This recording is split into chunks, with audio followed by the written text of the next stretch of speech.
mas vamos orar e vamos finalizar o estudo. Eu vou aproveitar as falas da pastora no sábado passado. Eu não tenho hora para acabar, então a gente vai devagarinho. Vamos começar mais tarde, né? A gente faz tudo com calma. O sol só desce às 7 horas da noite, né, Leomar? Então tá. Eu não tenho nenhuma programação para depois também, então tá tudo. Então, tá tudo bem tranquilo. Eterno Elohim de Abraão, de Isaac, de Jacó, é diante da tua presença que nós estamos aqui, Pai, suplicando o teu favor mais um pouco sobre nós, onde nós temos aqui o privilégio e o prazer de aprender a tua Torá, porque ela é santa, ela é boa, ela é agradável e ela é perfeita, conforme Paulo descreveu ela para nós. Por isso nos dá desta porção de Shabat, nos faz compreender, Pai, o significado maior do que a tua Torá quer nos dizer quando nós olhamos para o nosso irmão face a face e não permitimos que a inimizade reine em nosso meio, mas que haja, Pai, favor de um para com o outro, de maneira que assim nós construamos uma relação pacífica com eles, com os nossos irmãos, mas também com o Eterno. Por isso, em nome de Yeshua, nos abençoa, nos guarda e nos proteja nesta tarde. É o que nós te pedimos em nome de Yeshua, Messias. Amém. Amém. Pela manhã nós terminamos envolvendo o testemunho do Messias a respeito dessa questão da reunião que acontece no Santíssimo Lugar, quando encontra-se ali Adonai, Moshe, símbolo da Torá, e os dois querubins postados sobre o propiciatório. E numa das traduções diz, protegendo a tampa com as suas asas. Esse posicionamento dos querubins, ele é extremamente importante de ser analisado, porque como nós vimos pela manhã, nós somos a representação daqueles querubins dentro do contexto do tabernáculo. Então, olhando nesse sentido, nós precisamos notar que o rosto de um querubim está voltado a projeção saiu dali? Tem como ligar, Léo? Se tiver como religar, ok. Senão a gente administra sem mesmo, não tem problema não. É porque tem umas questões visuais que ajudam na compreensão e seria interessante. Só que o texto da Torá vai dizer que as suas faces de frente uma para a outra, em direção ao absolutório. Então, ao mesmo tempo que eu estou face a face com Leomar, nós estamos confrontando a tampa que veda o cofre, a arca, né? O propiciatório, que é a tampa que cobre a arca, o arcabouço ali da arca. Olhando dentro desse sentido, é importante nós observarmos que, estando face a face, o homem não pode reger esse momento de encontro com o seu semelhante pelos seus sentimentos. Porque, veja bem, nós estamos numa reunião de conciliação. Existe o juiz, existe a lei, e existem as duas partes envolvidas no litígio. Ora, se é uma questão de conciliação, a mesma base que me constitui precisa constituir o meu irmão. Imagina, eu tenho, Leomar, um litígio para com você. E aí eu me coloco diante de Adonai, face a face com você. O que nos garante que aquilo que Adonai determinar será aderido por mim e por você? Se os nossos princípios de vida forem os mesmos. Vou dar um exemplo prático. Eu lesei o Leomar numa questão moral. Eu o acusei falsamente de adultério. Dentro dos princípios morais que regem o Leomar, adultério é um pecado. Os meus não são. Como é que se resolve uma situação se a minha base moral é diferente da sua? Alguém tem dúvida que, por exemplo, o adultério não é mal visto por uma boa parte da sociedade? É natural adulterar. E assim vocês imaginam as 613 mitzvot da Torá, os 613 mandamentos que contém a Torá. Precisa haver em mim e no Leomar o desejo de obedecer à mesma norma, o mesmo critério, o mesmo padrão moral de convivência. Aí o texto da Torá vai dizer assim, e são os querubins abrindo as asas no alto, sombreando o absolutório, protege, engloba a tampa. Suas faces, o homem em direção a seu irmão. Em direção ao absolutório serão as faces dos querubins. Então, ao mesmo tempo, Leomar, que eu e você cruzamos o nosso olho fixa na tampa. Porque algo de valor está guardado por aquela tampa. E é este valor que vai reger o ajuste dentro da relação. Ambos guardam o conteúdo da arca, ou seja, prezam e velam pelo alto valor ali depositado. Cadê o desenho lá da arca? Passa o próximo, Léo, para mim, faz favor. Olha lá o que tem dentro da arca. A Torá vai dizer em 3 pontos separadamente, depois Hebreus capítulo 10 bota tudo num versículo só. 9 ou 10 que bota. No Êxodo 16 diz que tinha dentro daquele pequeno vaso uma amostra do maná.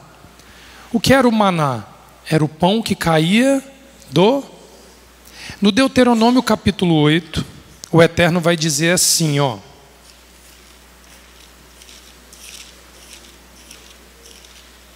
olha o que o Deuteronômio 8 fala. Verso 1. Tereis muito cuidado em cumprir todos os mandamentos que hoje vos ordeno, para que vivais, vos multipliqueis e entreis na posse da terra que o Eterno com juramento prometeu a vossos pais. Lembrar-te-ás de todo o caminho pelo qual o Eterno teu Elohim te guiou no deserto, estes 40 anos, para te humilhar e te provar, para saber o que estava no teu coração, se guardarias ou não os seus mandamentos. Ele te afligiu, te deixou ter fome, depois te sustentou com um maná que não conhecias e que os teus pais também não conheceram, para te dar a entender que não só de pão vive o homem, mas de tudo que sai da boca de... Então o maná era o símbolo físico da alimentação promovida por Adonai aos seus ouvintes. Então, nós temos ali, Leomar, o primeiro objeto, o maná, que era comungado por você que está no deserto e por mim que estou no... Então a nossa comida é igual. Olha como que os adoradores de Adonai, para convergirem para um ajuste, precisam ter coisas peculiarmente detalhadas pela Torá comuns. É peculiar o detalhe. Eu tenho que comer o mesmo pão que... Porque se você comer arroz e eu comer maná, na hora ali vai embaçar em alguma coisa. Ele precisa comer a palavra de Adonai e eu preciso comer a palavra de Adonai. Vocês lembram no sábado passado que a pastora falou que o rolo da Torá ia ser comido, que o profeta era Ezequiel? Fala, pega o rolo e come. É disso que fala o maná, do alimento físico que a Torá se torna quando nós nos alimentamos através da Torá. Então aqui, Leomar, nosso primeiro ponto, a nossa comida precisa ser... O Levítico capítulo 11 vai dizer o que eu posso e o que eu não posso. Se você é um comedor de camarão e eu não sou, dificilmente nós vamos convergir para um ajuste quando houver algum problema entre nós dois. Imagina se você vê a Bíblia com uma visão religiosa e eu não. Você, Rafael, é conduzido pelo sopro sagrado. Eu sou conduzido pelo judaísmo. Nós vamos chegar em algum acordo? Não. O cristianismo, se sentar para se ajustar com o judaísmo, vai chegar onde? Nos tapas. Se a mesma comida não for comum às duas partes envolvidas nesta reunião, e reunião é algo que se termina a... Olha como é forte esse vínculo. Segundo objeto, Números capítulo 17, verso 10. Não, volta, Léo. A vara de Arão que floresceu em meio às 12 tribos, tornando a tribo de Levi autêntica para o sacerdócio. É a vara que vai fazer o que com Israel? Corrigir e conduzir. É a vara do pastor de Israel. Então, Leomar, eu e você, além de comermos a mesma comida, precisamos nos sujeitar à mesma correção e à mesma condução para que nós cheguemos a um acordo. Um só Elohim, um só pastor, uma só palavra, um só povo. Olha como que isso aqui é para trazer uma memória muito mais para este plano físico do que qualquer outra coisa. Da gente ficar pensando em coisas sobrenaturais e abandonar a necessidade de ajuste que nós temos. Fala no microfone, pastora. É memória afetiva, misericórdia. Se a gente for entrar nisso, nós estamos fritos. Você já imaginou? Se for memória afetiva apenas, vai ficar muito difícil de chegar a um entendimento, né? O que a pastora está dizendo é que o tabernáculo precisa ser algo prático do nosso cotidiano. Exatamente. Não é uma coisa do histórico, do passado, que está no museu, que está nos livros. Isso, não. isso O tabernáculo sou eu e você hoje, nos submetendo às mesmas normas escritas por Moisés. Esse é o ponto. E o terceiro encontra-se na nossa paraxá, no Êxodo capítulo 25, verso 16, que diz que ali colocareis o testemunho. Por isso que a arca do testemunho. O testemunho nada mais é do que as duas tábuas da Torá. Tá bom? Vamos lá. A reunião envolvendo as 4 partes tinha por objetivo manter a unidade entre os homens, visto que o litígio entre eles só poderia ser resolvido à luz da verdade que emana de Adonai. Por isso, o conteúdo da arca é preenchido pelo pão, pela vara e pelas 10 palavras. Os litígios entre irmãos são o ponto alto da presença de 2 querubins sobre a tampa, demonstrando que o humano tornou-se herdeiro do pecado quando abdicou da condição divina após a criação. O Gênesis capítulo 1, eu vou ler para vocês o verso 26 e 27. E disse Elohim: façamos o homem à nossa imagem, conforme nossa semelhança, e domine sobre os peixes do mar, sobre as aves do céu, sobre o gado e sobre toda a terra e sobre todo réptil que se move sobre a terra. E criou Elohim o homem à sua imagem, a imagem de Elohim o criou, homem e mulher os criou. Quando o sumo sacerdote se deparava com os querubins, ele tinha o impacto como se ele estivesse vendo o momento da queda do homem. Os querubins, eles não eram uma memória do passado. É como se o sumo sacerdote, ao chegar no local da reunião, contemplasse a queda do homem no pecado. Ele perde aquela glória simbolizada por uma imagem de um querubim, um ser celestial, e ele torna-se agora isso aqui que nós olhamos um para os outros, ó. Nada glorioso e nada celestial. O papel de Moisés e do sumo sacerdote, por que eu falo de Moisés? Porque Moisés foi o primeiro sumo sacerdote. Depois ele delega a Arão e seus filhos a continuidade da função, tá? Era carregar o fogo do incenso para dentro desse local sagrado, um odor agradável às narinas de Elohim, simbolizando o prazer dele em receber nossa súplica e confissão de pecados. Diante do santíssimo lugar, o pecado humano seria colocado à luz para ser julgado, seja o pecado contra Elohim e o pecado contra o nosso irmão. Mas olha só que coisa interessante. Existem 2 altares descritos no tabernáculo. Léo, volta, acho que 1 ou 2 imagens. Léo, volta mais uma. Aí. Esse é o altar do interior do tabernáculo. Agora volta naquela visão panorâmica do tabernáculo, Léo. Não, para trás. Volta. Aí, ó. Tá vendo aquela rampinha marrom ali? Ali é o altar de bronze do holocausto. Então, a tenda branca está lá na frente. Eu estou falando da parte anterior, onde tem a rampa de madeira e uma área amarelada ali, ó. Aquela área amarela era o altar de bronze, onde se fazia as ofertas de animais. Ali morria o bode, o carneiro, a ovelha, o bezerro. Nós precisamos diferenciar este altar de fora para o altar de dentro. Primeiro, o tamanho. O de fora era muito maior. Imagina você colocar um bezerro de 1 ano e imagina lá dentro você botar os incensos. Então eles tinham tamanhos bem diferentes. Segunda diferença, o de fora era de bronze e o de dentro era de ouro. O de fora tinha um valor menor financeiramente do que o valor do de dentro. Qual era o pecado expiado do lado de fora? Chamado Olá, Corban, erguido, era o animal que subia a rampa, sangrava e tinha sua carne cortada.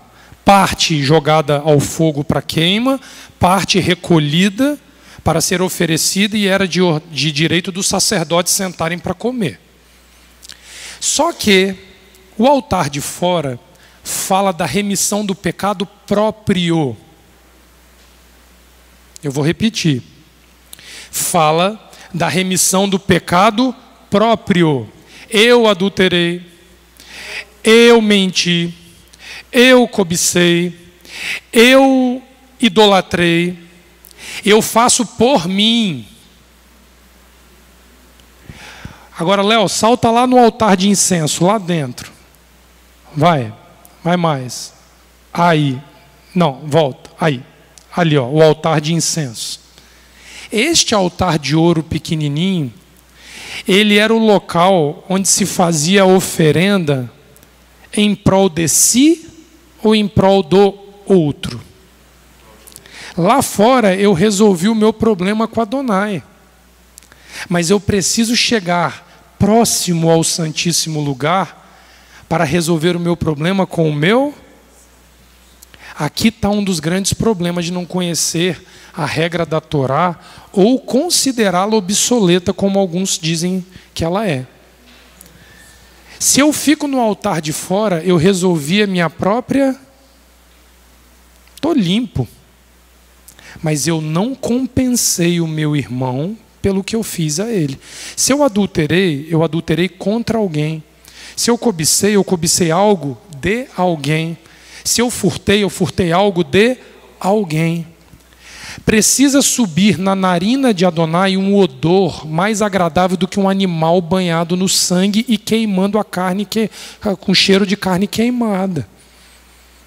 O que acontecia com o animal do lado de fora? Tirava-se o sangue, tirava-se o couro, os excrementos, jogava fora, e a carne queimava ao fogo. Vocês já sentiram o cheiro de animal queimando no fogo? O cheiro que agradava Elohim era o do incenso lá dentro. Porque além de você se sacrificar por algo que você fez de errado, você está querendo levar a Adonai a sua consciência de que você lesou o seu irmão e você quer o ajuste. Aí o incenso sobe com a intenção de dizer a Adonai, isso me agrada. Isso é agradável às minhas narinas. Porque senão eu me restringo a sacrificar do lado de fora, pastor, pedir perdão pelo meu pecado, mas não trago a consciência de restituir o dano em quem eu fiz. Eu resolvi a minha pendência com Deus. Eu lesei o outro, que Deus cuide dele, que Deus ampare ele, que Deus te dê em dobro. Não é assim que a gente ouve? Não. O objetivo é chegar além do véu. Para isso, o exercício do altar de incenso precisava ser feito regularmente. Ali que está o problema. Passa, Léo, faz favor, que vai mostrar o altar. Pode passar. Olha lá ele lá. 4 chifres. Agora passa o próximo, Léo, de cima. Olha lá a brasa. Mas é fogo também. É fogo. Emana fogo. Algo que reluz. Algo que emite uma luminosidade própria de um metal de ouro em chamas. Prestem atenção nesse detalhe. Pode falar, Marcelo.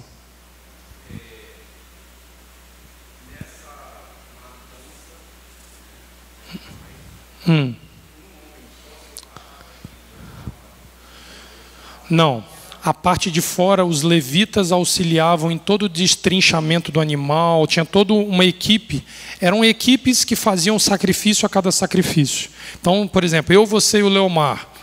Chegou um animal, a gente toma conta daquele processo, aí o sumo sacerdote que vai levar o incenso lá para dentro. Aí vem outro animal, já tem outra equipe pronta, porque a gente já limpou, tirou a cinza do altar, a gente tem que deixar ele pronto.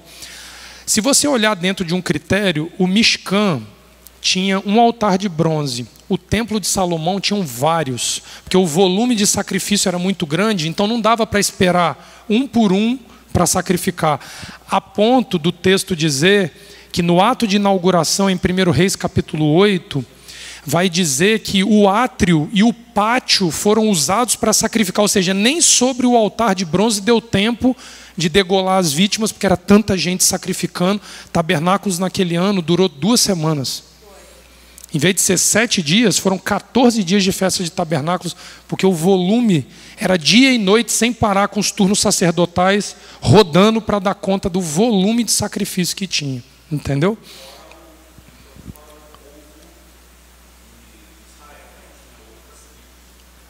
Não, todas as 12 tribos.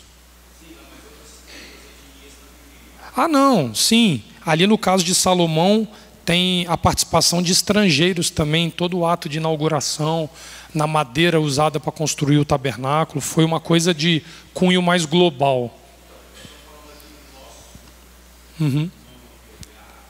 Isso. O ajuste é para todos. Tá? O ajuste é para todos. Não é restrito ao povo judeu seguir esta regra. Esta é uma regra universal de pacificação com Adonai. Porque se eu lesei alguém que não serve a Adonai, eu preciso pagar por essa situação que eu provoquei a ele, independente disso. É totalmente aberto e amplo a tudo e a todos. Tá? Eu não posso dizer, porque eu sou o servo de Adonai, eu lesei um estrangeiro, exploda-se o estrangeiro. Não. A justiça de Adonai é ele é um legislador sobre a face da terra. Isso aí não procede pensar dessa forma.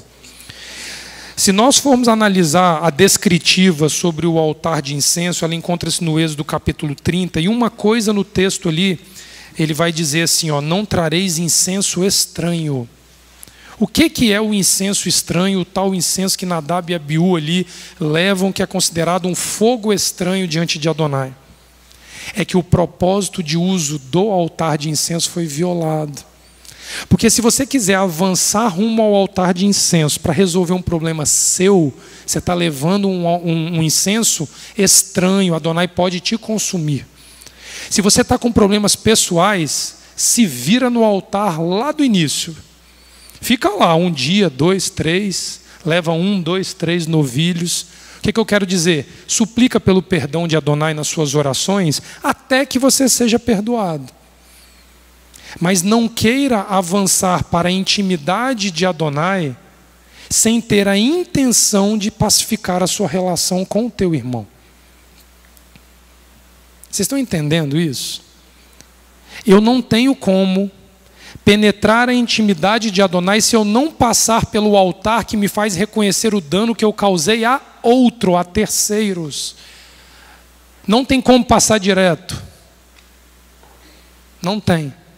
Lembre-se que o sacrifício de Yeshua no ato da sua morte rompeu o véu, não destruiu o altar de incenso. Rompeu o véu, mas o altar de incenso, a Bíblia diz que não foi tocado.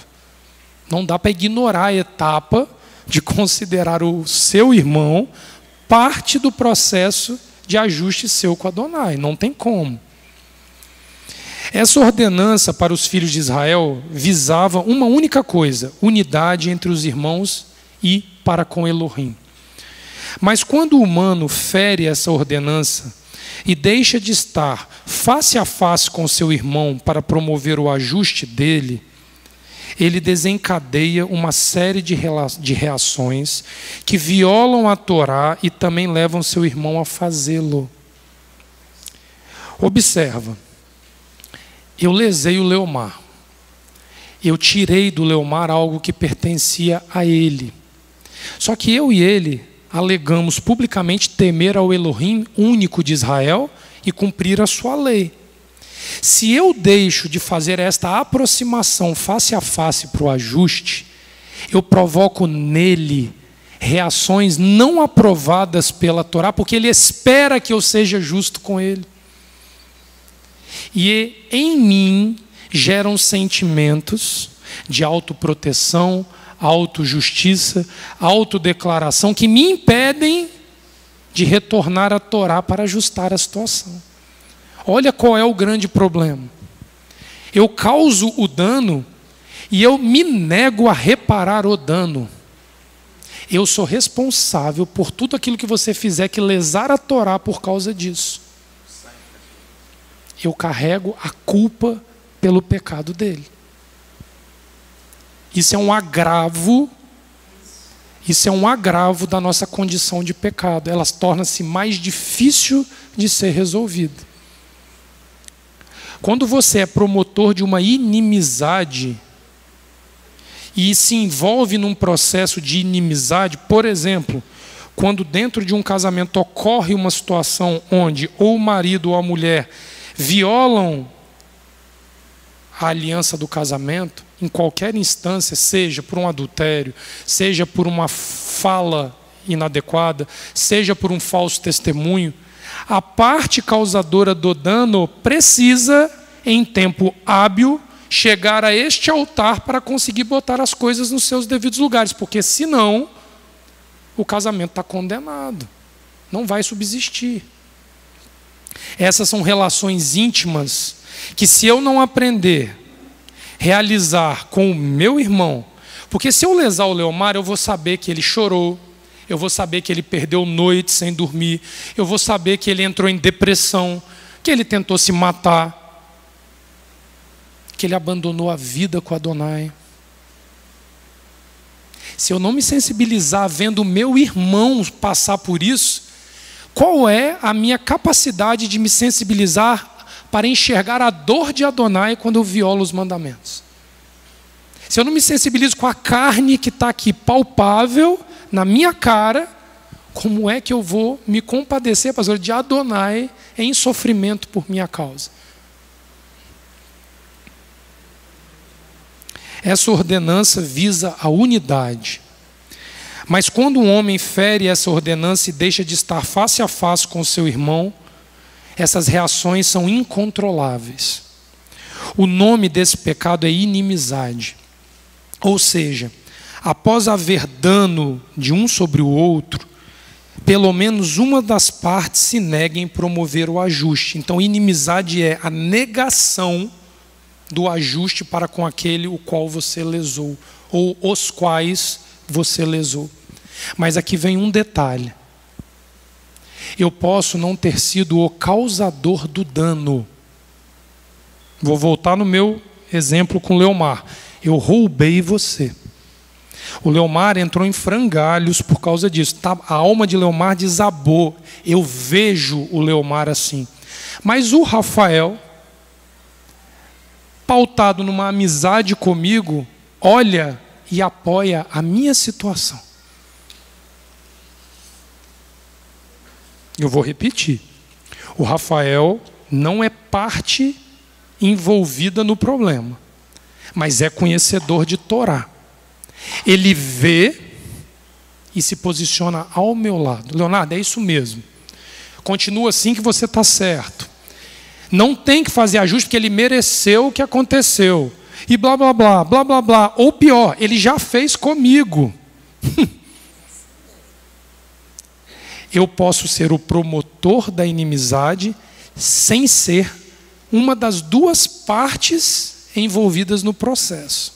Porque eu apoio a inimizade. Só esqueces que nesse exemplo o Rafael torna-se arrolado no mesmo processo. Quando eu apoio a inimizade, eu estou automaticamente me arrolando, porque você é irmão dele, assim como você é meu irmão. Então gera aqui uma pendência. Qual seria o papel daquele que é promotor da justiça? Leonardo, toma vergonha na sua cara. Você conhece Torá, vai lá e restitui o teu irmão. Mas quem quer ficar com a cara corada de vergonha e pagar o preço por fazer justiça? Saber que talvez ele nunca mais olhe na minha cara porque ele me cobrou isso.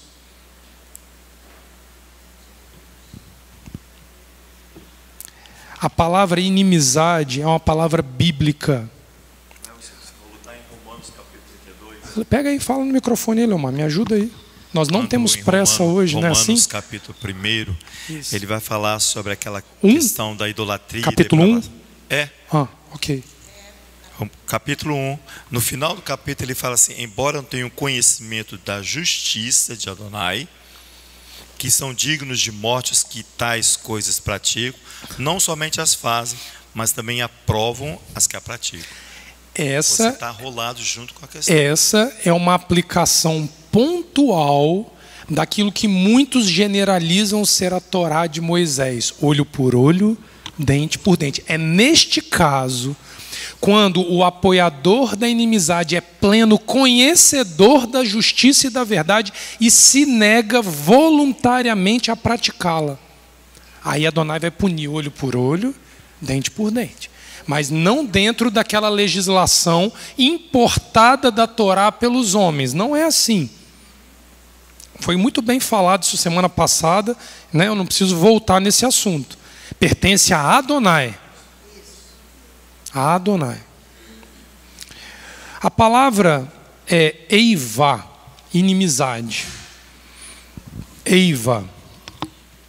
Mas ela também é ódio, ela é traição e hostilidade. Adonai vê a inimizade como um ato hostil, traiçoeiro e odioso. Inimizade ainda ficou suave.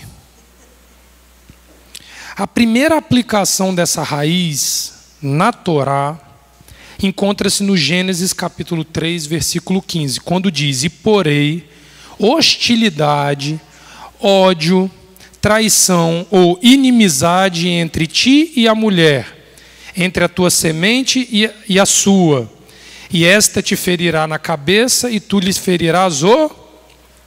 Essa é a serpente, a promotora da inimizade. É ela que leva a existir uma inimizade entre homem e mulher, a serpente, lá no Éden. O profeta Ezequiel, no capítulo 35, vai dizer assim, ó: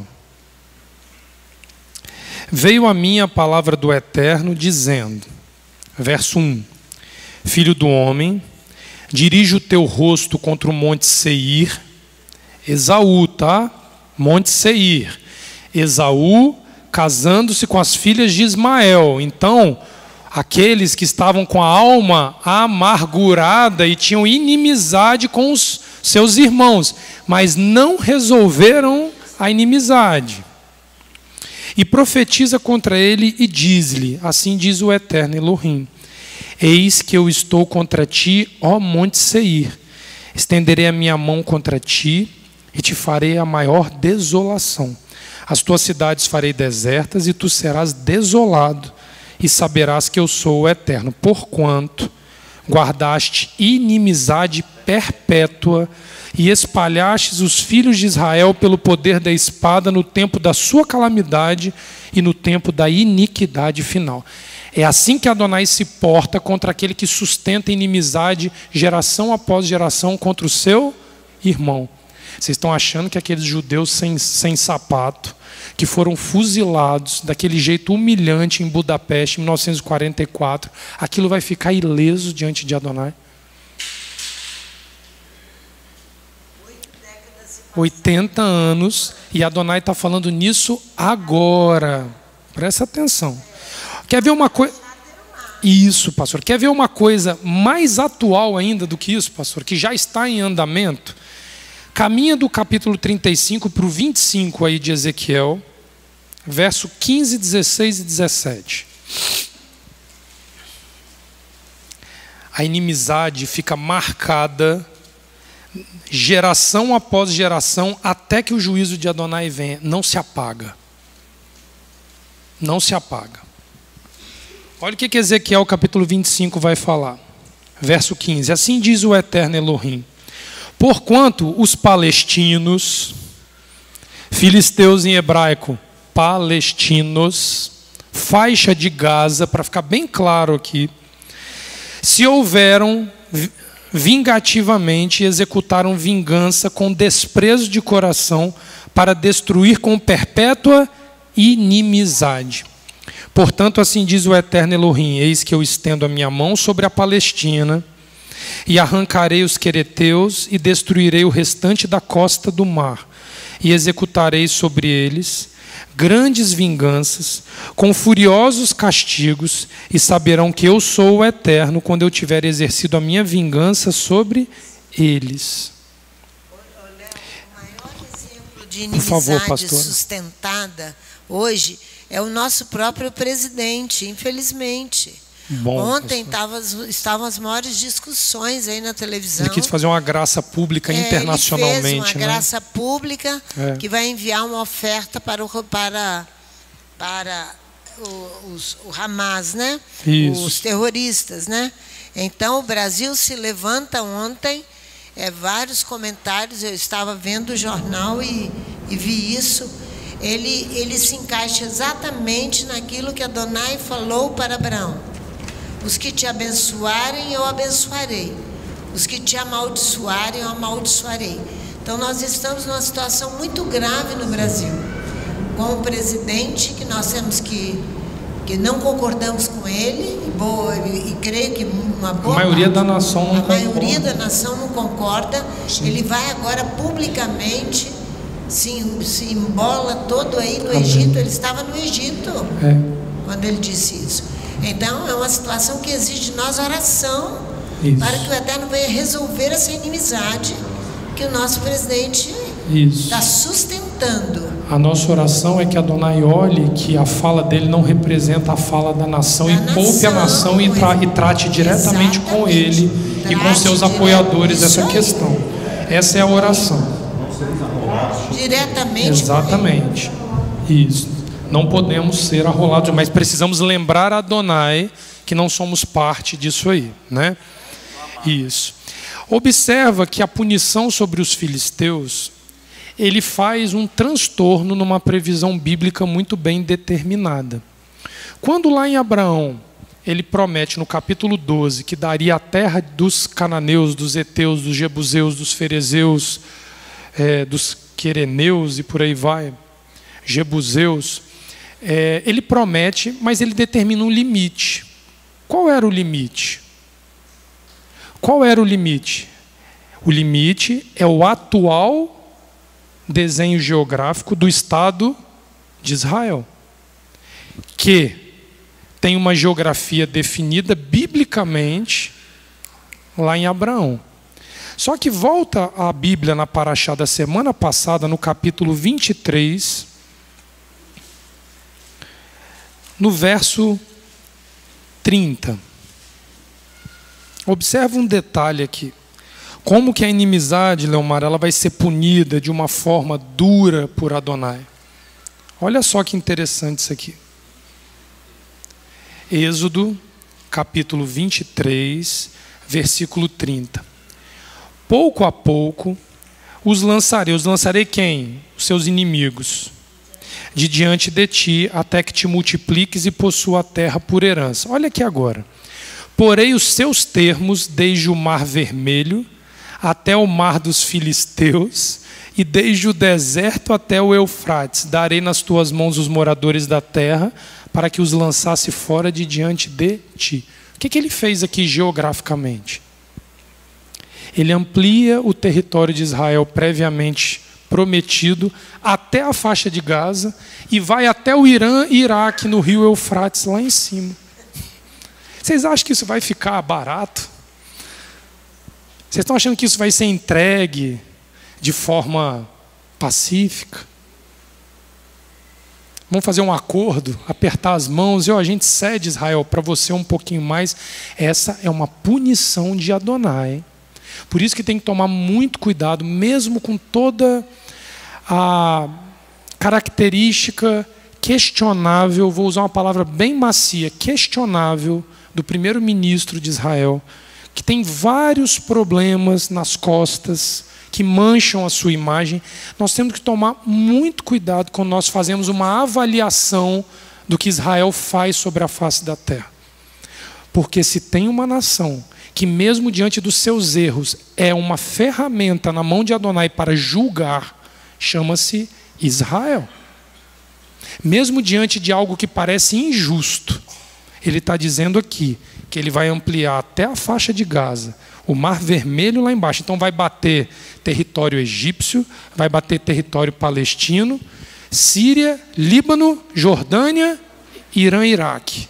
Isso não vai ficar barato para se estabelecer. Ou o Êxodo 23, versículo 31, pastora, vai ter que ser retirado da Torá. Presta atenção aonde que a inimizade pode ser grave nesse sentido. No capítulo 35 do livro de Números, aqui é o extremo do problema envolvendo a inimizade. A Torá abertamente vai dizer no capítulo 35, versículo 20, que Números Bamidbar, capítulo 35, versículo 20, vai dizer que se também você o empurrar com ódio, com inimizade, ou com mau intento lançar contra ele alguma coisa e morrer, ou por inimizade o ferir com sua mão e morrer, certamente morrerá aquele que o ferir. Olho por olho, dente por... A lei de talhão se aplica em situações particulares da Torá. Mas não está dizendo que você deverá matar o que odiou. Aqui é o cuidado. Aqui está dizendo que este morrerá. Como? Não sei. Em quanto tempo? Também não sei. Não é a justiça humana que vai promover o ajuste. Adonai pode dar um AVC e ele ficar sequelado numa cama 30 anos pagando pelo pecado. Ah, mas isso não me satisfaz. Problema seu. Se ajuste com Adonai e se submeta ao julgamento dele. Aqui está a diferença do que a Torá coloca como uma justiça que emana de Adonai e o mau uso que o homem faz em nome de Adonai. Observa um detalhe aqui no texto. Porém, se o empurrar subitamente, sem inimizade, ou contra ele lançar algum instrumento sem intenção, ou sobre ele deixar cair alguma pedra sem o ver, ou seja, não houve dolo de que possa morrer e ele morrer, sem que fosse seu inimigo, nem procurasse o seu mal, então a congregação julgará entre aquele que feriu e o vingador de sangue, segundo estas ordenanças. O que significa? O vingador de sangue, que é aquele que vem vingar a morte do ente que faleceu, ele não tem jurisdição aprovada pela Torá, nem no ato do dolo, nem no ato da culpa. Ou seja, se eu levei um dano ao Leomar que promoveu morte, com dolo, com intenção, Existem as cidades refúgio, que o Números vai tratar disso, onde você abriga o indivíduo até a morte do sumo sacerdote, para que não haja derramamento de sangue pelo vingador. Se não há dolo, só houve uma culpa, mas sem a intenção ou sem o pretexto do ódio ou da inimizade, o que acontece? O vingador de sangue vai ao tribunal junto com ele para ser julgado pelos anciãos.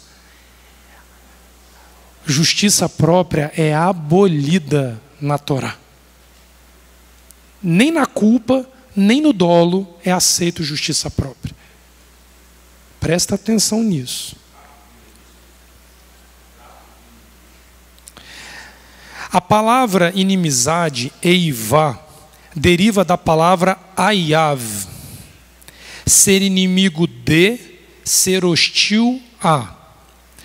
Todo e qualquer pecado que intencionalmente produzimos contra um semelhante é visto como inimizade e atinge o grau máximo de ruptura da relação fraternal dos irmãos.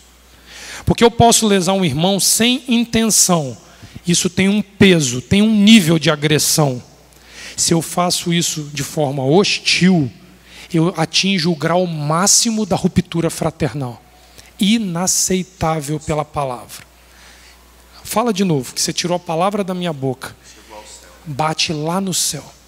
É como uma instância estabelecida num município ou num estado para julgar uma causa. O crime é tão horrendo que pegam e jogam nas instâncias direto, não passa nem pelos pequenos antes. É tão grave, tomou notoriedade pública.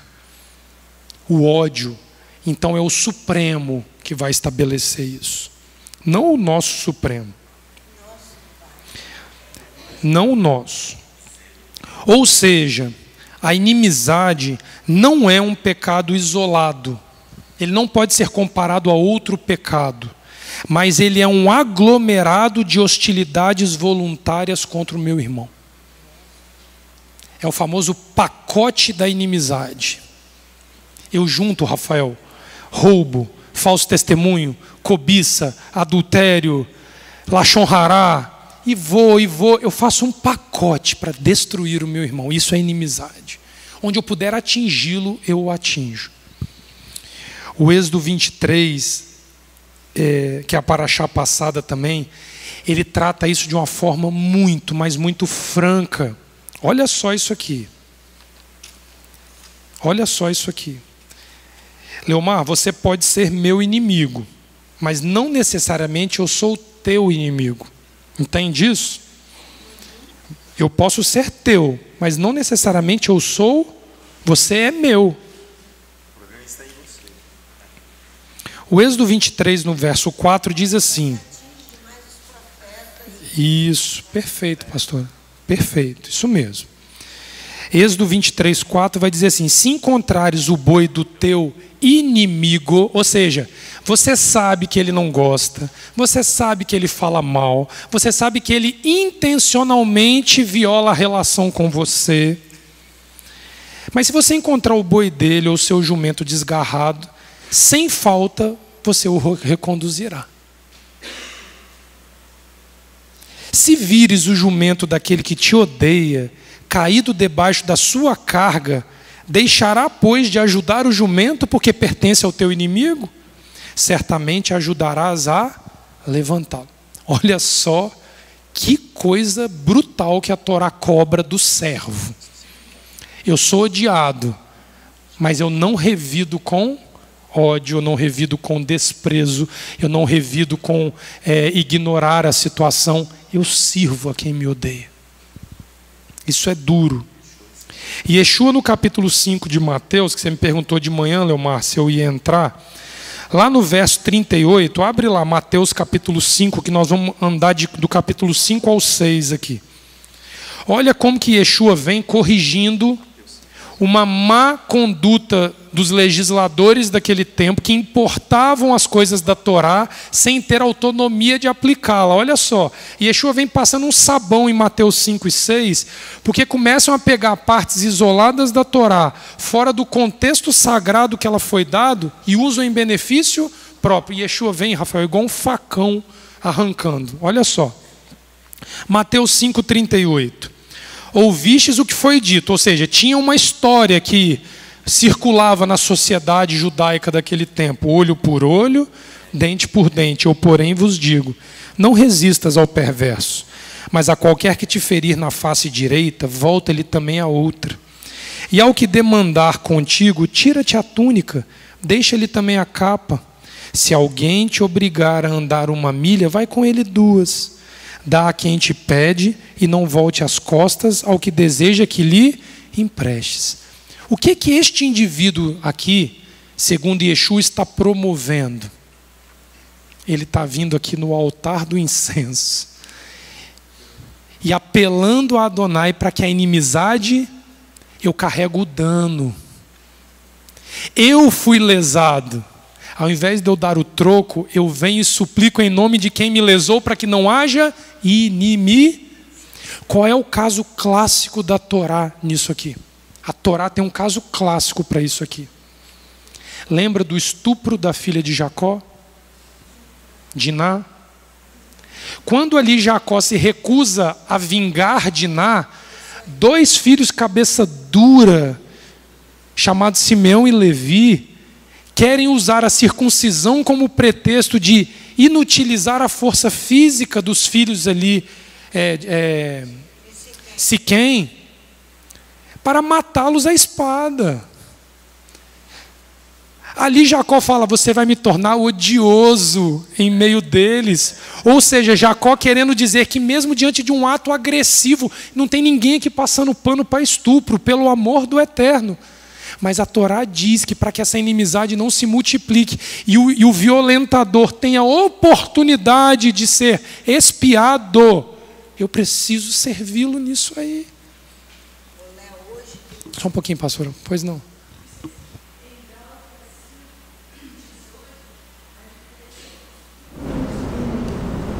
Os frutos do Espírito e os frutos da carne.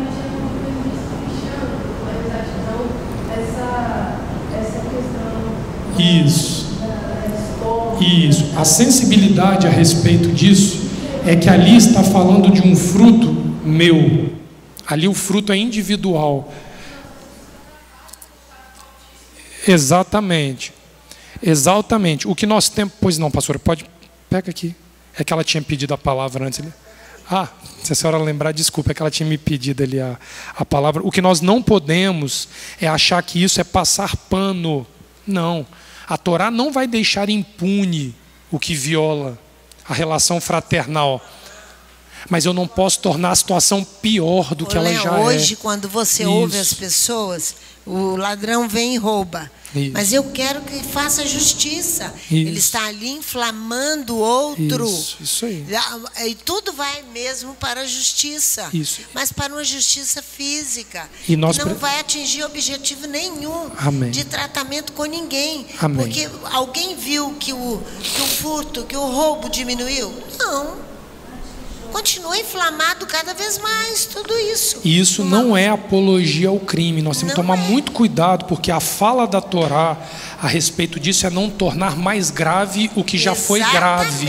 Exatamente. Mas para isso ele precisa contar com pessoas que entendem que Adonai se movimentará para julgar determinada questão. Exatamente. Adonai, então é para acabar com a polícia? Não. O indivíduo que roubou tem que ser preso. Enquanto o Flávio Dino não for ministro do Supremo, tem que ser. Porque está propondo que pequenos furtos não dê cadeia mais. Então, exatamente. Não. A Torá está dizendo que existe penalidade prevista para quem rouba, para quem adultera, para quem mente. A própria Torá tem uma legislação punitiva. Quem sofreu. Só que eu não posso ser o promotor da justiça sendo vítima da situação. É isso aí. O que a Torá não pode é ser distorcida a favor do coitadinho. Fala ali. Eu comentei do capítulo 5 de Mateus, comentei referente ao verso 21 até o verso 26. Ah, não, eu vou agora no 43 ao 48, mas pode falar. Que aqui também está tratando disso aí que Sim. você está falando. Pela manhã, na conclusão do seu estudo pela manhã, Yeshua ali vai ensinar aqui no capítulo 5 ainda, no verso 21, ele fala: ouviste que foi dito aos antigos, não matarás, e nem quem matar estará sujeito a julgamento. Ele recorre lá na Torá, porque aqui, na época dele, o pensamento judaico estava sendo alterado, distorcido. Aí ele fala aqui, ó: eu, porém, verso 22, vos digo, que qualquer que sem motivo, sem colorizar contra o seu irmão, estará sujeito a julgamento. E qualquer que dizer seu irmão, raca, estará sujeito ao sinédrio. Mas quem disser tolo, estará sujeito ao fogo do inferno. Portanto, se trouxeres a tua oferta ao altar, e aí te lembrares de que teu irmão tem alguma coisa contra ti, deixa diante do altar a tua oferta. Vai primeiro reconciliar-se, face a face, com teu irmão. Depois vem e apresenta a tua oferta. Perfeito. E olha aqui como que a participação de Yeshua nisso é essencial para nós não nos tornarmos justiceiros em nome da Torá. Olha o verso 43, Leomar. Ouvistes o que foi dito: amarás ao teu próximo e odiarás o teu inimigo.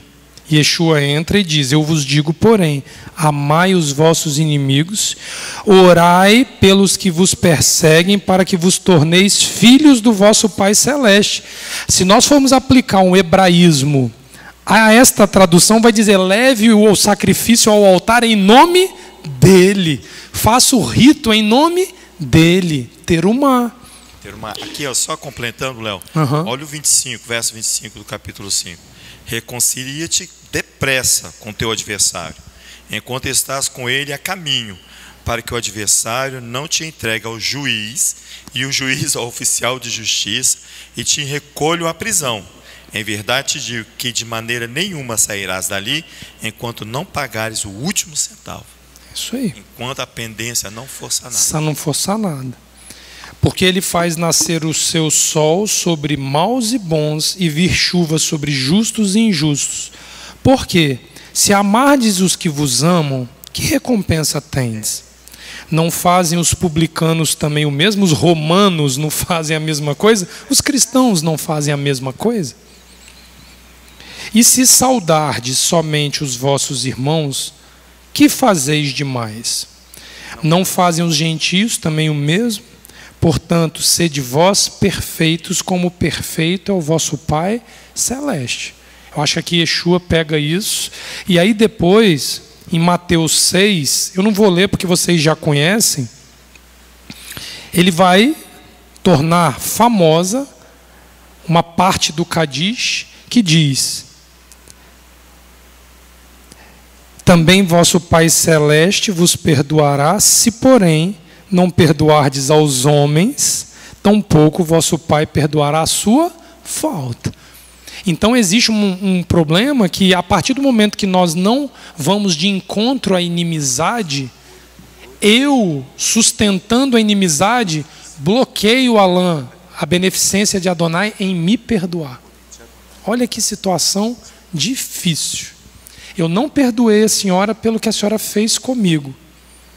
Quando eu carrego e sustento esta inimizade e não luto para que ela seja sanada, eu perco a oportunidade de ser perdoado por Adonai. Olha a punição que vem. Isso é a questão do olho por olho, de autoridade de Adonai. Isso aí. Eu não posso me apegar. Como é que foi a expressão que a senhora usou de manhã? Afetiva foi agora. Memória afetiva. Isso, memória afetiva, obrigado. Se eu ficar me prendendo à memória afetiva e minha mente não se voltar para a Torá, para eu tomar as devidas providências, para que as coisas se ajustem, o mundo se torna o caos que hoje se encontra. O mundo hoje está vivendo a consequência de séculos e séculos de inimizades sobre inimizades, sobre inimizades e sobre inimizades no âmbito social. Aqui que eu quero que vocês prestem atenção.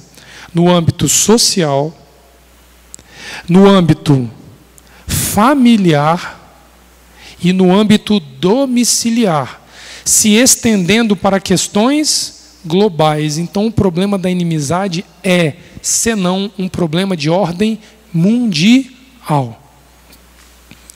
Quando nós estamos vendo guerra explodir para todo lado, geograficamente falando, e ameaças de outras guerras por iniciar, porque não pensem que é só Palestina, Israel, Ucrânia e Rússia. A guerra da Coreia está por um fio para acontecer. O envolvimento de algumas nações islâmicas contra Israel está um pingo de acontecer. Está na iminência de uma guerra civil dentro dos Estados Unidos, no estado do Texas. Quando você começa a ver o mundo pipocando com isso, é porque o problema dentro dos lares já atingiu um nível elevadíssimo.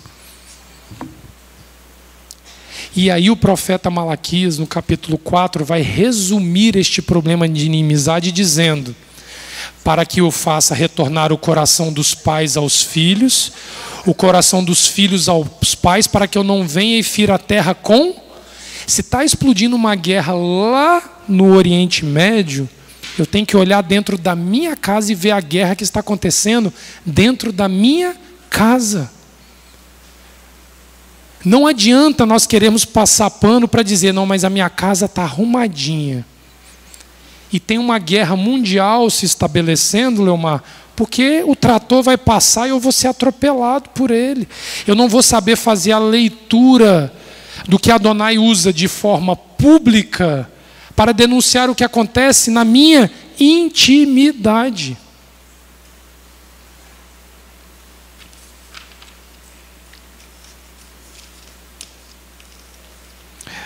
Ô Léo, volta lá na imagem lá do início. Aquela dos sapatos, faz favor. Isso, essa daí. Ah, isso, a do sapato, isso. O Eterno usa um evento de 80 anos atrás. Primeiro, um evento grave, o Holocausto. Segundo, um problema humanitário sem precedentes. Sem precedentes. Ok. Mas ele fala de um símbolo que precisa ser visto e analisado nos dias de hoje, deixando ainda por resolver a questão de 80 anos atrás. Ou seja, 84 anos atrás, isso. É, porque foi 44, 80, isso. Dentro desse cenário, nós precisamos memorizar que inimizade, seja eu o promotor, ou seja eu o apoiador dela, ela fica como uma memória diante de Adonai. Abra o Deuteronômio capítulo 23, por favor. Agora eu vou explicar para vocês por que ele usou o símbolo de um sapato para nos explicar isso. Porque isso está na Torá. Ele não usou um símbolo aleatório, ele usou Torá para nos falar. Vou repetir, ele usou Torá para nos falar. Deuteronômio capítulo 23 é um marco memorial da inimizade. Anota aí na sua Bíblia em cima assim, ó. Tem, acho que escrito assim, exclusão da Assembleia em algumas Bíblias. Risca esse negócio e bota assim, marco memorial da inimizade. Para não esquecer nunca disso. É o Deuteronômio 23, eu vou ler o verso 3 e 4. Nenhum amonita ou moabita entrará na Assembleia de Adonai. Quem era Amon e quem era Moabe? Povos oriundos de uma relação incestuosa de Ló com as suas duas. Foi a inimizade de Ló e dos pastores de Ló que rompem o caminhar dele com Abrão. Capítulo 13 do Gênesis. Essa ruptura fica marcada, ó, Abraão, Egito, 500, mais 40, 500, mais de 540 anos, e Adonai diz, nenhum amonita e nenhum moabita entrará na Assembleia de Adonai. Por quê? nem ainda a sua 10ª geração entrará nesta assembleia eternamente. Porquanto não foram ao vosso encontro, Israel, com pão e água no caminho quando saís do Egito. Era um povo escravizado por 400 anos. Era um povo humilhado por Faraó. Um povo dizimado, trabalhando como escravo, que sai diante de um milagre de Adonai e você não é capaz de dar pão e água. Isso é o mesmo que ir lá e tirar a roupa e o sapato para ele fugir nu. Ele já está numa situação precária e você não estende a mão com pão e água. Isso aqui ficou marcado, nenhum amonita e nenhum moabita. Ah, Leonardo, então não quer dizer nada. Isso aqui está querendo dizer que quem se portar como amonita e moabita, nunca, dizer que não é problema hereditário de sangue e genealogia moabita e amonita. Isso aqui é uma herança espiritual de uma má conduta que Adonai abomina, inimizade. Pelo contrário, subornaram contra ti Balaão da Mesopotâmia para te amaldiçoar. Ou seja, não dá pão, não dá água e ainda contrata um feiticeiro para prostituir seus filhos no caminho de volta. Vocês acham que foi diferente o que aconteceu ali naqueles sapatos ali? Presta atenção por que ele mostrou o sapato. Vira a página no Deuteronômio 25, verso 8 a 10. A lei do levirato. O que era a lei do levirato? A lei do levirato era uma lei em Israel onde uma viúva que tivesse cunhados precisava ser levirada pelo cunhado ou pelo parente mais próximo. O que é isso? Para que o nome do falecido não fosse perdido em meio ao clã, vinha o cunhado mais próximo, vinha o primo mais próximo, vinha o parente mais próximo e a tomava por mulher. Era um reparo dentro de uma sociedade. Essa era a lei do levirato. Olha o verso 8. Então, os anciãos da cidade devem chamá-lo e falar-lhe, e se ele persistir, não quero tomá-la, ou seja, ele precisa cumprir a lei do levirato e ele se nega mesmo sendo advertido. Por que ele é chamado pelos anciãos? Porque, por premissa, ele tem a obrigação de saber que ele tem que tomar aquela mulher. Mas para que o indivíduo não alegue não ser conhecedor, os anciãos vêm e tornam pública a sua necessidade de ajuste. E ele nega. O que ele está promovendo? Inimizade. Sua cunhada se chegará a ele na presença dos anciãos e lhe tira o sapato do pé dele. Qual foi o pecado denunciado ali pelo holocausto? Não cobriu aquele que é teu irmão, que se encontra em situação dependente da amizade, da fraternidade, do cumprimento de Torá. E lhe cospe no rosto e protestará dizendo: assim se fará o homem que não quer edificar casa a seu irmão, e o nome de sua casa será chamada para Israel a casa do homem sem sapatos ou descalçados. É um marco. Pois não, pastor?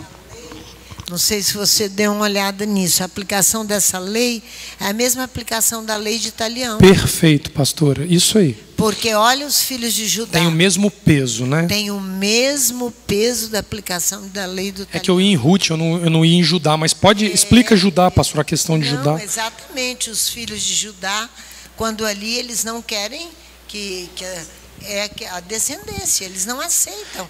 E ali é muito importante lembrar que a obrigação era dos filhos de Judá, mas o próprio Judá era promotor da inimizade, apoiando a negativa dos filhos. Exatamente. Então lembra disso. Ele não era o promotor, mas ele era parte influente na inimizade. Isso. É isso que eu quero dizer. Você identificou que existe uma inimizade e você não corrige o indivíduo, você apoia a inimizade e é julgado no mesmo nível. É que Tamar que o julgou, né? Isso aí. Tamar julgou. O livro de Ruth, no capítulo 4, eu queria que vocês abrissem lá. Versos 6 ao 8. Eu já estou encerrando já. Ruth, capítulo 4, vai falar de uma aplicação prática disso aqui, ó, da lei do levirato.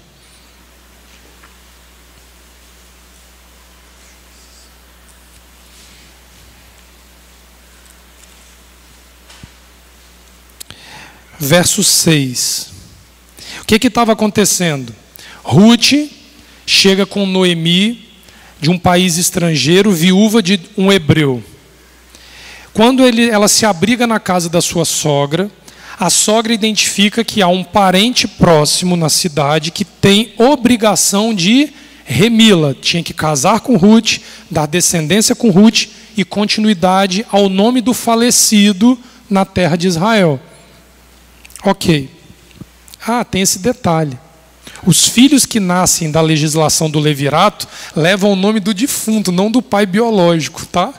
O desapego às questões físicas chega a um ponto altíssimo. Presta atenção nisso. Aí ele diz: então disse o resgatador, aquele que teria o direito primário de resgatar Ruth: para mim não a poderei resgatar, para que não prejudique a minha.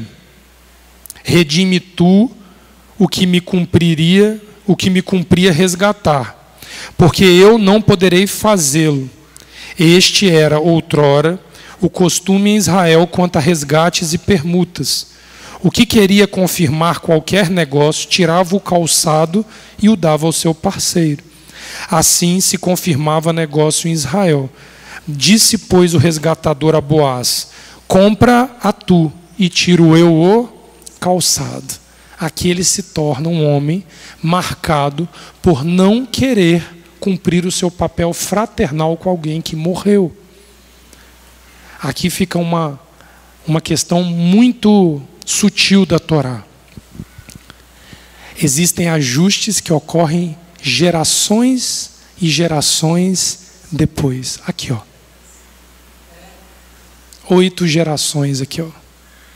Dependendo de como você for contar gerações, 5. 80 anos depois, os sapatos em público ali colocados estão fazendo a Torá se tornar viva a ponto de Adonai dizer que não vai ficar desse jeito assim, ó. Eu não vou esquecer o que aconteceu ali. Foi a inimizade.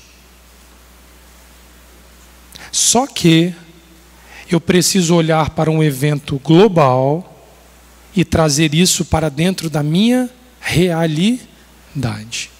Esse é o grande problema. Eu olhar para aquilo e falar: Budapeste está bem longe de mim. O nazismo aconteceu num período que eu nem sequer sabia que minha mãe tinha nascido. Isso não me envolve. Não, né? Não envolve. Presta atenção num detalhe. Quando o Eterno fala conosco de nós sabermos lidar com essa questão, e Ele denuncia o pecado de nós promovermos inimizade em nosso meio, na nossa realidade, o Eterno complementa o sinal que Ele dá a nós através de outra pessoa que via literalmente uma mulher aqui da casa olhando para os pés e dizendo: os sapatos precisam ser na cor âmbar. Ou seja, o sapato que previamente estava se usando não estava adequado para a situação que iria viver. O que ele está dizendo isso para nós?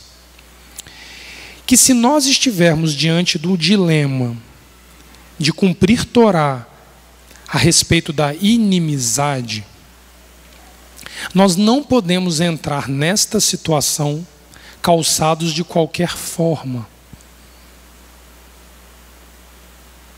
Existe um problema, Leomar. Estão tirando o calçado do seu irmão e deixando o seu irmão exposto a situações graves.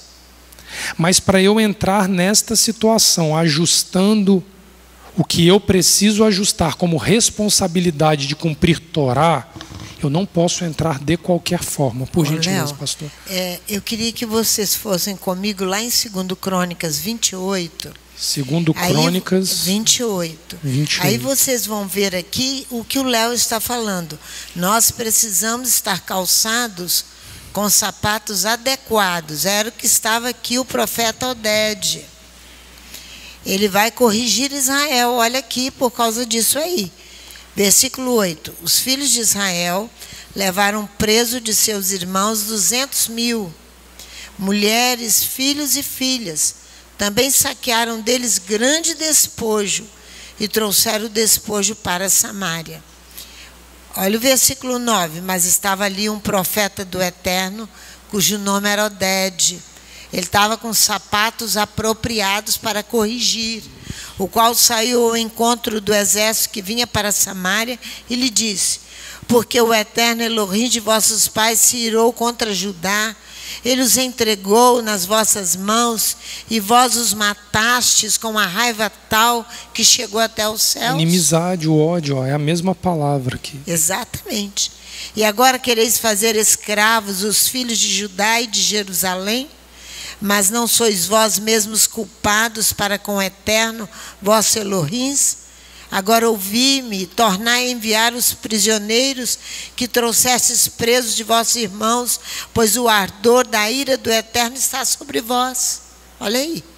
Então se levantaram alguns homens dentre os chefes dos filhos de Efraim, Azarias, tal Salum, e versículo 15, e lhes disseram: não fareis entrar aqui esses presos, porque em relação à nossa culpa contra o Eterno, intentais acrescentar mais aos nossos pecados. Olha como é grave. E as nossas culpas, sendo que já temos grande culpa, e já o ardor da ira do Eterno está sobre Israel. Então os homens armados deixaram os presos e o despojo diante dos príncipes de toda a congregação. Os homens que foram designados nominalmente se levantaram, tomaram os presos, vestiram do despojo a todos que dentre eles estavam nus, vestiram-nos e os calçaram, e lhes deram de comer e de beber. A todos os que estavam fracos levaram sob jumentos e os trouxeram a Jericó, a cidade das palmeiras, a seus irmãos. Depois voltaram para Samaria. É isso aí.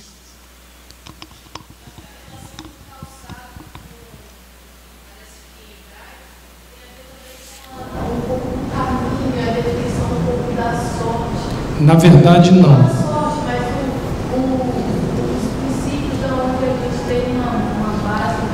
Na verdade, você vai entender que quando eu e você tememos a Torá e queremos verdadeiramente lidar com essa questão face a face, porque é olho no olho, não é essa daí que é a história, vocês vão ver que quem foi a primeira pessoa de maneira formal a decretar este processo da Torá, ou seja, quem é que começa, que dá o pontapé inicial a nível de Torá em sua legislação, de mostrar que para fazer este ajuste íntimo que envolveria eu e o meu irmão, eu precisaria estar em condições para fazê-lo. Não se faz isso de qualquer maneira. É o evento da sarça com Moisés. Porque se nós olharmos ali o capítulo 3 do Êxodo, Moisés está vestido e calçado e ocorre um fenômeno sobrenatural. A sarça queima, mas o arbusto não é consumido. Quando Moisés tenta entrar no assunto com Adonai, abre lá o texto, para eu não falar da minha cabeça.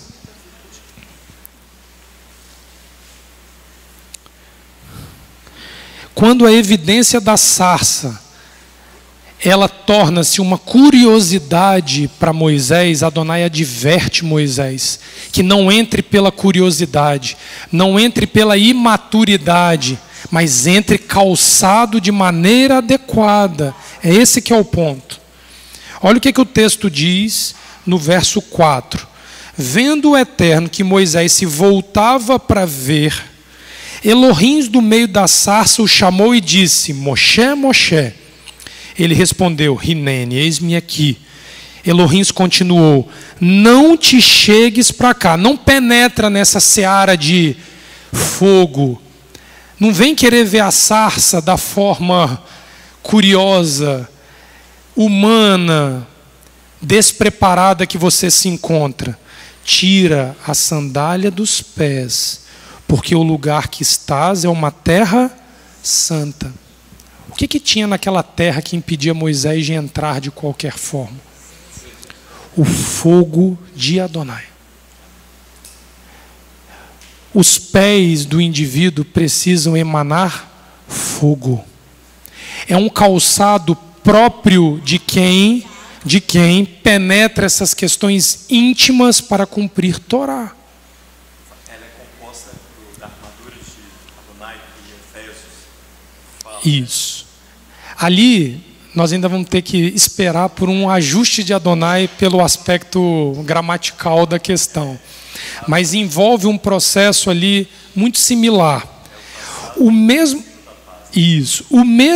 episódio que Moisés vivencia, entendendo que não era de qualquer maneira que adentra para resolver uma inimizade, ou seja, não é aquele conciliador do tribunal físico que vai resolver o problema. Não é. Josué, quando faz o cerco de Jericó, Adonai vira para ele e fala: tira a sandália dos teus pés, capítulo 5, quem quiser olhar lá. Tira a sandália dos teus pés, porque o lugar que pisas é... O problema eram as muralhas de Jericó, que eram muito altas e robustas. Tira a sandália do seu pé, se desarma do seu conhecimento humano, que quem vai derrubar isso aí é o som do chofar. Então ele reveste o pé dele com uma pisadura apropriada para o local que ele estava caminhando. Isso é ser ajustado. E olha só que coisa interessante isso aqui. Abre Ezequiel capítulo 1, porque nós precisamos ver que isso tipicamente é um calçado de seres celestiais. Leomar, você vai ver uma descrição aqui muito similar à de um querubim, dizendo que o sapato dele, Rafael, emanava uma luz como a que emana do fogo. Olha, se nós já entendemos que o querubim da arca sou eu e você em santidade diante de Adonai, qual é o sapato que nós temos que usar para exercer a justiça de Adonai em santidade? Isso aí. Olha o que Ezequiel 1, verso 4 vai falar. Ele tem uma visão, tá? Olhei, e eis que um vento tempestuoso vindo do norte, e uma grande nuvem, com fogo a revolver-se, e resplendor ao redor dela, e no meio disto uma coisa como um metal brilhante, âmbar, é a palavra que ele usou com a pessoa durante a semana, que saía do meio do fogo. Então qual era a cor que emanava do fogo? Âmbar. Do meio dessa nuvem saía a semelhança de 4 seres viventes, cuja aparência era esta: tinham a semelhança de um homem, cada um tinha 4 rostos, como também 4 asas. As suas pernas eram direitas, a planta de cujos pés era como a de um bezerro, e reluzia como o brilho de bronze polido, no hebraico, âmbar. Então ele tem o pé revestido de forma adequada para caminhar em uma área dominada pelo fogo. Ele não é um principiante. Ele não é um imaturo. Este mesmo calçado, segundo o Apocalipse capítulo 1, diante do julgamento das 7 comunidades do Apocalipse, que dá tanto bafafá aí, olha o que ele vai falar do verso 10 ao 15 para a gente encerrar. Precisa vestir-se com santidade. É isso que eu quero chegar. Ele usa o simbolismo dos seres celestiais para demonstrar que o humano, que outrora fora um ser celestial, precisa retornar a esta condição para tratar da inimizade. É isso que eu quero encerrar aqui com vocês. Apocalipse 1:10. Achei-me em espírito. Ele teve uma visão. Não era nada no plano físico. No dia do Adão. Um dia particular. E ouvi por detrás de mim grande voz como de trombeta, dizendo: o que vês, escreve em livro e manda às 7 comunidades: Éfeso, Esmirna, Pérgamo, Tiatira, Sardes, Filadélfia e Laodiceia. Voltei-me para ver quem falava comigo, e voltado vi 7 candeeiros de ouro. No meio dos candeeiros, um semelhante a filho de homem, com vestes talares e cingido, à altura do peito, com uma cinta de ouro. A sua cabeça e cabelos eram brancos como alva lã, como neve. Os olhos como chama de fogo, âmbar. Os pés semelhante a bronze polido, âmbar, como que refinado numa fornalha. A voz como a voz de muitas águas. Então você não vai ver descrito o uso da palavra âmbar tomando forma nos pés de um ser humano carnal. Vai ver voltado na descrição para indivíduos espirituais.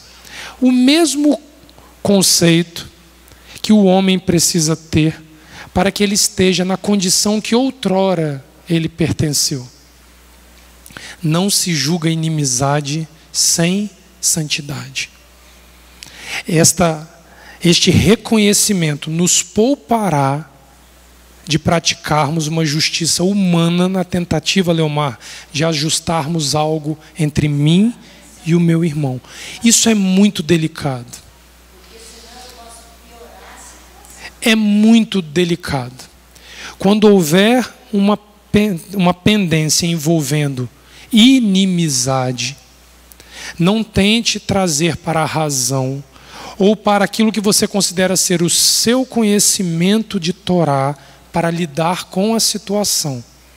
Como bem dizia a pastora Sandra no passado, aqueles atendimentos de porta fechada, onde o indivíduo conversava a sós com a vítima da inimizade, terminavam aonde, pastora? No motel, na cama, no carro emprestado. Tinha isso também. Muito cuidado com isso. Eu estou falando aqui, eu estou rindo por causa de uma história do passado aí, comum aos mais velhos da casa. Mas o que eu quero dizer é que se você não está vestido apropriadamente e reconhecido por Adonai de maneira apropriada para lidar com uma questão de inimizade, não entre na questão para resolvê-la por si só. Se coloque diante de Adonai. E também não declare apoio àquele que é promotor de inimizade, porque cairemos todos diante de uma situação difícil de se resolver diante de Adonai. Que o Eterno nos abençoe, que o Eterno nos guarde.